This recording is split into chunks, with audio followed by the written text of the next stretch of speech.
എല്ലാവർക്കും സ്നേഹ നമസ്കാരം. കാലാവസ്ഥയുടെ കൊടും ചൂടും യുദ്ധത്തിൻ്റെ ഭീതിയടക്കമുള്ള കലുഷിതമായ ചുറ്റുപാടുകളുടെ വിങ്ങലും നാം അനുഭവിച്ചു കൊണ്ടിരിക്കുകയാണ്.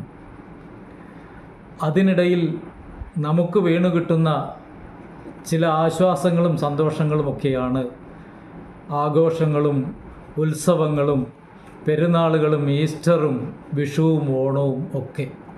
നമ്മെ നല്ല മനുഷ്യരായി, കൂടുതൽ നല്ല മനുഷ്യരായി തീർക്കുന്നതിനും നമ്മളുടെ ഒത്തുചേരലും പരസ്പര സ്നേഹവും സഹവർത്തിത്വവുമൊക്കെ ഊട്ടി ഉറപ്പിക്കുന്നതിനും ഇത്തരം ആഘോഷങ്ങൾ വഹിക്കുന്ന പങ്ക് വളരെ വലുതാണ്.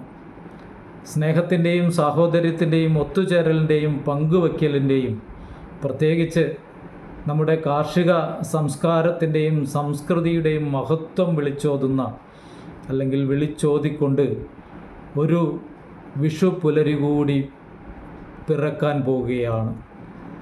എല്ലാ സ്നേഹ സൗഹൃദങ്ങൾക്കും എൻ്റെയും എൻ്റെ കുടുംബത്തിൻ്റെയും വിഷുദിന ആശംസകൾ. നമ്മളെ കൂടുതൽ നല്ല മനുഷ്യരാക്കുന്നതിനും നമ്മിൽ മാനവികതയും മനുഷ്യത്വവും ഊട്ടി ഉറപ്പിക്കുന്നതിനും ഈ വിഷുക്കാലം നമ്മെ സഹായിക്കട്ടെ എന്ന് ആത്മാർത്ഥമായി ആഗ്രഹിച്ചുകൊണ്ട്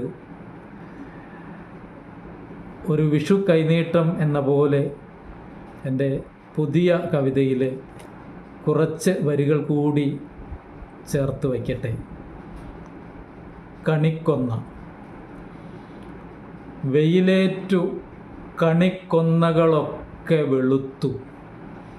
പ്രിയരെ, കാലം തെറ്റി പൂക്കുന്നു ഇപ്പോൾ കൊന്ന പോലും. മുൻപേ പൂത്ത കൊന്നകൾ നമ്മളുടെ കൊടും ചൂടേറ്റ് നിറം മങ്ങി പലയിടങ്ങളിലും നിൽക്കുന്ന കാഴ്ച കാണുകയുണ്ടായി. അതിൽ നിന്നാണ് ഈ ഒരു വരിയും ആശയവും പിറവിയെടുത്തത്. വെയിലേറ്റു കണിക്കൊന്നകളൊക്കെ വെളുത്തു, ഉള്ളിലോ മഞ്ഞ നിറം പൂണ്ടങ്ങു നിൽപ്പു. ചുറ്റും നിരാശതൻ കൊന്നകൾ പൂക്കവേ, പ്രതീക്ഷയായി അണയുന്നു വിഷുക്കാലമൊന്ന്. ചുറ്റും നിരാശതൻ കൊന്നകൾ പൂക്കവേ, പ്രതീക്ഷയായി അണയുന്നു വിഷുക്കാലമൊന്ന്. തകരുന്ന നന്മകൾ തിരികെ വരില്ലെന്ന അറിവതു നെഞ്ചകങ്ങളിൽ തീ പടർത്തും. അപ്പോഴും നിറം മങ്ങാത്ത നേരിൻ്റെ തളിരുകൾ നെഞ്ചിൽ വിരിയിക്കും മണ്ണിൻ്റെ മക്കളല്ലോ പ്രതീക്ഷതൻ കണിക്കൊന്നകളായി വിരിഞ്ഞിടുന്നു. നെഞ്ചിൽ വിരിയിക്കും മണ്ണിൻ്റെ മക്കളല്ലോ പ്രതീക്ഷതൻ കണിക്കൊന്നകളായി വിരിഞ്ഞിടുന്നു. എല്ലാവർക്കും സ്നേഹം, നന്ദി.